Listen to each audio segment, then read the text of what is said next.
Hello guys, எல்லோரும் எப்படி இருக்கீங்க? ஸோ இன்றைக்கி என்ன வீடியோ அப்படின்னு பார்த்தீங்கன்னா, நேற்றுலேருந்து பிக் பாஸ் வந்து ஸ்டார்ட் ஆகிடுச்சு.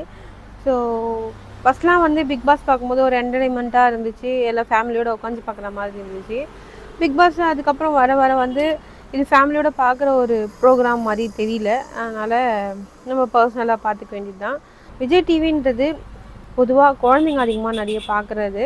ஏன்னா அது குக் வித் கோமாளி இந்த மாதிரி நிறைய ப்ரோக்ராம் போடுவாங்க, இன்ட்ரெஸ்டிங்காக இருக்கிற மாதிரி இருக்கும் ஃபஸ்ட்லாம். பட் இப்போ வந்து குழந்தைங்க அது பார்க்குறதுக்கு அவாய்ட் பண்ணுற அளவுக்கு ப்ரோக்ராம் போடுறாங்க.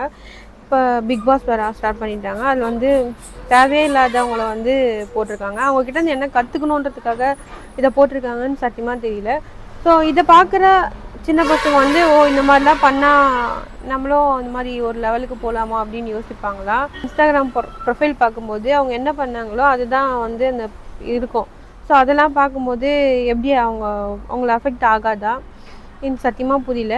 இது வரைக்கும் அந்த பிக் பாஸில் வந்து டேலண்டாக இருக்கவங்க சில பேரை போட்டிங்க.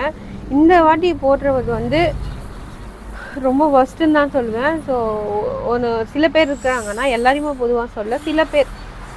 அதனால் உங்களுக்கு டிஆர்பிலாம் நல்லா போகும். ஏன்னா அந்த மாதிரி ஆளுங்களை தான் போட்டிருக்கீங்க. ஓகே, எனக்கு வந்து பர்சனலாக கேட்டிங்கன்னா பிக் பாஸ் ஃபஸ்ட்டு தான் எனக்கு ரொம்ப பிடிக்கும். அதுதான் நான் லைக் பண்ணி பார்த்தது. நான் மட்டும் இல்லை, நிறைய பேர். ஏன்னா அதில் தான் ஒரு த்ரில்லிங் இருந்துச்சு, ஒரு ஃபயர் இருந்துச்சு, ஒரு நல்லா இருந்துச்சு. அது என்னென்னா எதுவுமே தெரியாமல் ஃபஸ்ட் டைம் உள்ளே வராங்க, அதனால அந்த மாதிரி இருந்தது. வர வர வந்து இப்படி தான் இருக்கணும், இப்படி பண்ணால் நம்ம வெளியே தெரியும், இப்படி பண்ணால் நம்ம ஃபேமஸ் ஆகும் அப்படின்னு தெரிஞ்சுட்டு வராங்க. அதனால் எப்படியும் மொக்கையாக போகிற மாதிரி எனக்கு தோணுது. ஸோ இப்போதைக்கு வந்து பிக் பாஸில் எதுவுமே போகல, அந்தளவுக்கு கிளாமராக இல்லை தப்பாக சொல்கிற அளவுக்கு. இனிமேல் போகிறதுக்கு நிறைய வாய்ப்பு இருக்குது. ஏன்னா அந்த மாதிரி ஆளுங்க தான் உள்ளே இருக்கிறாங்க. ஸோ பார்ப்போம் எப்படி இருக்குது அப்படின்னு சொல்லிட்டு.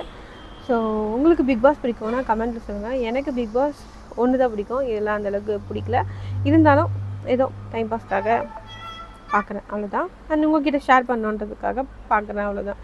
அதுக்கப்புறம் இதோட பிக் பாஸ் 8 வந்து சுத்தமாக பார்க்கல, எனக்கு சுத்தமாக பிடிக்காமல் போயிடுச்சு. எதுவும் கொஞ்ச நாள் பார்ப்பேன், ஓகேனா பார்ப்பேன், இல்லைன்னா பார்க்க மாட்டேன், அவ்வளோதான். ஸோ என்ன மாதிரி எத்தனை பேர் இருக்கீங்கன்னு கமெண்ட்டில் சொல்லுங்கள். ஆமாம், ஒன்று மறந்துட்டேன். இந்த இன்ஸ்டாகிராமில் பிக் பாஸ்க்கு போயே தீர்வான்னு ஒருத்தர் முட்டி போட்டுலாம் வர இது பண்ணியிருந்தாரு. நான் பார்த்த வரைக்கும் போகலன்னு தான் நினைக்கிறேன். ஸோ அவர் போயிருக்காரா இல்லைன்னு உங்களுக்கு தெரிஞ்ச கமெண்ட்டில் சொல்லுங்கள். பாவம், முட்டி போட்டு அவர் முட்டியே தெரிஞ்சு போயிருக்கோம். பிக் பாஸ் எல்லாம் வந்து உங்களை மாதிரி ஆளுக்கோ இல்லை நல்லா பண்ணுறவங்களுக்கோலாம் கிடைக்காது. அது வந்து அது மெத்தடே வேறு மாதிரி தான் அவங்க வந்து சூஸ் பண்ணுவாங்க. ஸோ உங்களுக்கு அது செட் ஆகாது. அதனால் நீங்கள் ரீசெண்டாக போட்டிருக்கீங்களா அந்த கண்டென்ட்டு போடுங்க. கண்டிப்பாக உங்களுக்கு ஒரு நாள் இல்லை ஒரு நாள் நீங்கள் லைஃப்பில் பெரிய ஆளாக வருவீங்க. ஓகே.